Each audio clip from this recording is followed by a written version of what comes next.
Well, good morning and welcome back to our final fabulous segment here on Cityline. If you looked at the wide shot and you saw the beautiful saxophone, I believe, is that right? Yes, you got it. Okay, then you know who's with me on the comfy couch, the one, the only Kareem Kandi. Welcome back, my dear. Thank you for having me. It's a pleasure to be here. It's great to have you here. And any chance I get when you're back in town to glue you back onto the comfy couch, I'm going to take advantage of it big time. Always happy to be here. You're quite the hit in the green room. People are loving to get to know you in there. So That's very nice to hear. There's other people that would say different. So well, but they're not in the green room, and that's okay. So, okay, weekly jazz workshop. Yes. What is this? So this is one of our classes that we do. It's offered year-round.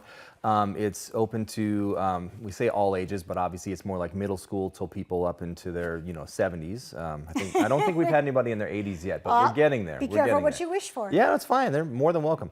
But it's basically we work with small ensembles and teach people and work with them with different concepts on how to improvise. So basically playing jazz in a small setting. And when we say jazz, I mean, at this point, we're talking about over 100 years of music. It encompasses a lot of stuff from around the world, different styles. But it's basically learning how to improvise, which is, it's like talking, but instead of using words, we're using notes and rhythms and melodies. Yes. and musical ideas, musical sentences. Yes. When I was a young person in high school and sang a lot in choir and then went on in college and sang, the ability to learn how to scat was blew my mind that I could make sounds with my voice that really were musical sentences that were saying something. Yeah. So when we think about, you've mentioned the age range, and anywhere from 12 up to 80 can participate. Yeah. Do you have repeat offenders every week? Oh, of course, yeah. We have regular students that come, and it's not like something, there's some programs where you sign up for like a 3-month block. This is open-ended, so people can kind of come in as they want. Obviously, it works better if we have people come regularly because they're up to date on what's happening, but it's not like something that you have to take on like, a bunch at a time. You can come and go as your schedule permits. So. I love that.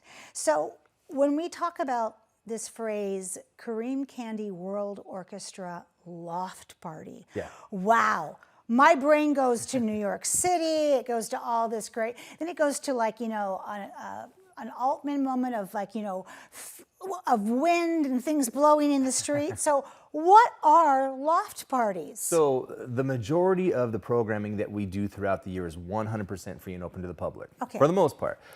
We do international exchanges, which obviously when we talk about that, if we're going to other countries, that there's flights and hotels and the rest of that. So the loft parties serve as our yearly fundraisers. We do like one a quarter, and that helps fund our exchanges, partly. It's a loft in downtown Tacoma. We provide food, dinner and drinks. I can't remember the upcoming menu. It's on the website if you check it out, but also that includes wine and champagne and coffee and soft drinks and whatever the entrees are.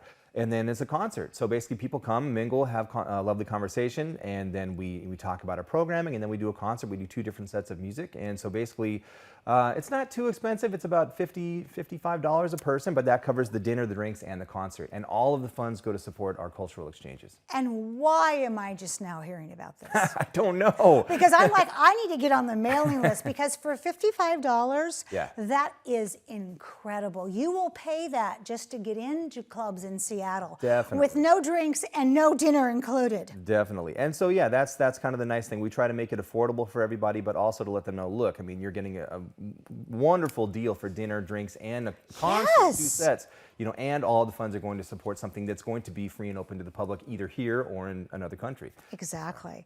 I'm there. The next one, I'm there. So as I'm in the loft, what guest artists will you be featuring? Sure. So it's always a different rhythm section, and sometimes we've got different bass players or piano players or drummers, and we'll play a mix of traditional jazz or well-known jazz standards, either like George Gershwin or Cole Porter, or original pieces that I've written, because of part of our other programming, that's part of the stuff that we're doing. We're writing brand new music every single week, so it's always a different thing. It's never going to be the same thing twice. I have to sidecar on our interview, because it's what I said to you in the green room. How do you do this? Now, I'm going to tell our audience that you have a partner. Yes. You have 2 small children under the age of 8. Yes. Every time I see you, you are either performing or you're traveling somewhere on a plane to perform. So when you have a student that seems to have that it factor and you sit down with their parents, or the parents say, do you see what we see? Because, you know, parents see everything through rose-colored glasses. Of course, yeah. What do you tell those parents about the kind of life this child will be choosing? Yes, well, I mean, being a musician, being a professional musician, and I've been a full-time professional musician for the majority of my life at this point. It's not for the faint of heart. Like any profession, if you want to be successful at it, it requires a lot of long hours. And 10,000 hours. Yes, well, we've talked there about, it is. Like someone that owns a restaurant, the old adage of, you know, you're married to the restaurant. It's the same thing. I think in any business or profession, you need to put in a lot of time, and it never really stops. It's kind of like you're a mouse on a wheel. You have to generate the work and then do the work, and generate the work and do the work. I mean, that's it. And so when I have a student that's really seriously considering becoming a musician, I usually sit down with them and their parents and have very frank conversations about all of the work that entails. And I'm not just talking about a performer. It could be from the standpoint of a composer or someone who's in the recording industry, because I have several friends at this point that are doing all of these things like full-time as musicians, and it's a lot. The hours are long. Sometimes it's a thankless job, and a lot of times people see the end result of things, but not all the other stuff that goes into the before. And again, you could say that about any profession, so you have to really make sure that they understand what they're undertaking, because it's a lifelong thing. And what musicians have that other professions don't have is the lure of creating, of having concerts at nighttime, of having that life that we all think you have, this amazing, glamorous life. And that's a glamorous picture, by the way. There's your glamorous life. But then when you get done and you're running off the stage, you may be running off the stage to go pick up your child from a playgroup. Definitely. Yes, that's exactly the way it works. And you know, when I was single, it was one thing. When I was married, it was another thing. And with kids, it's a totally different thing. So it's always balance. And as I mentioned, I mean, many times I'm successful, many times I fail miserably. But you're always trying to balance, you know, family life and work life. And the work life, obviously, you want to be successful to provide for a family. But if you're never there to spend time with your family, what are you doing? Well, you know? look, exactly. So, like you said, it really is chasing the music, making it, chasing it, and then it's like, and over here, I have a family. Yes. Yeah. Yes, of course. What kind of programming does the Kareem Kandi World Orchestra offer throughout the year? Sure. So, if I'm not somebody who wants to go to a weekly jazz workshop, Sure. and I've been to a Loft series and I loved it. Yes. Where would you direct me? So we do several things, not just in Tacoma. I mean, we'll talk about Tacoma because we're here, but we do lots of things, including supporting other venues in other states and you know, other countries and things. So in Tacoma, we do a regular Sunday live stream series. Sometimes it's done from Ted Brown Music. The first Sunday of every month is at McMiniman's in Tacoma. The third Sunday is always at the Museum of Glass. And for this, we always have different guest artists, and we'll interview the artists and talk about their background, and they'll compose music. I'll compose music, so we're always composing brand new music every single week. And then, and so with the live streams, we're performing it in real time, and some of the venues that are open to the public, they can come be a part of that, or they can watch it online. For the most part, all of those things are free and open to the public.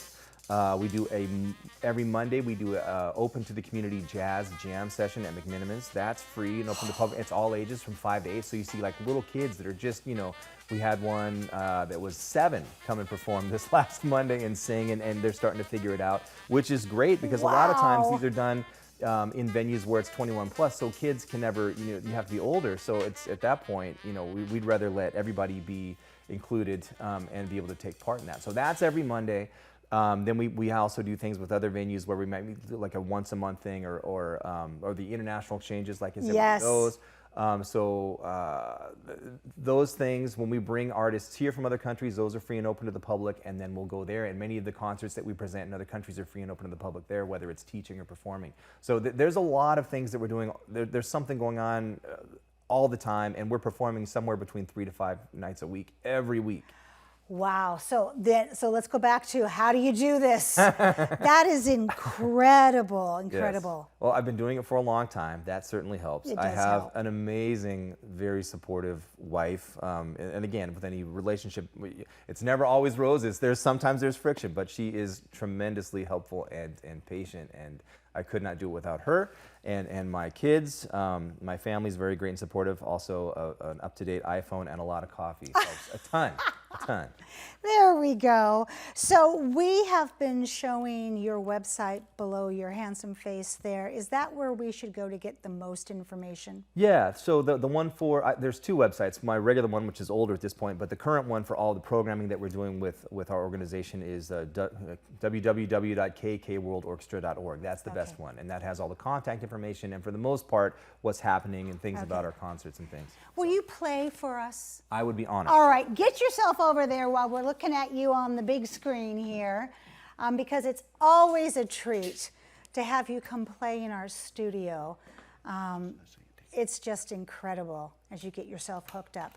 I'm going to say goodbye. I'm going to hand it to you then. And so thank you so much for being with us today. It's been a pleasure and a privilege to be in your home. We've given you some amazing things to think about, learn, and participate in. So please go out there, be a part of the tapestry, and above all, pay it forward. And when you come back, as always, I'll be waiting for you right here at Cityline. Kareem Kandi, take it away.